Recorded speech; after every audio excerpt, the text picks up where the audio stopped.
జీవరాశులను బతికించాలనే ఒక ఉద్దేశంతో శాస్త్రవేత్తలు చంద్రుడి పైన లైఫ్ బ్యాంకు ఏర్పాటు చేయాలనేసి నిర్ణయించుకోవడం జరిగింది.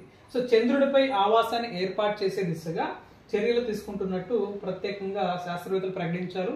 సో భూమి పైన ప్రమాదంలో ఉన్న జీవుల యొక్క కణాలను చంద్రుడిపైకి తరలించి వాటిని రక్షించాలని నిర్ణయించారు. సో దీనిలో భాగంగానే సో డిఎన్ఏ, విత్తనాలు, కణాలు, కణజాలాలను ద్రవ నైట్రోజన్ ఉపయోగించి ఘనీభవింపజేసి చంద్రుడిపైకి తరలిస్తారంట. సో చంద్రుడి ఉపరితలంపై ఎలాగో ఉష్ణోగ్రత అనేది మనకి -180 డిగ్రీస్ నుంచి -230 డిగ్రీస్ వరకు ఉంటుంది కాబట్టి సో జీవ పదార్థాలు భద్రంగా ఉంటాయని చెప్పి శాస్త్రవేత్తలు భావిస్తూ ఉన్నారు. సో ఈ అంశంలో ప్రత్యేకించి చంద్రుడి పైన లైఫ్ బ్యాంక్ ని ఏర్పాటు చేయాలని చెప్పి శాస్త్రవేత్తలు ముఖ్యంగా ఈ యొక్క అంశాన్ని వార్తల్లోకి అయితే తీసుకురావడం జరిగింది. సో అంతరించిపోయే దశలు ఏవైతే ఉన్నాయో అలాంటి జీవరాశుల్ని బతికించాలనే ఉద్దేశంతోనే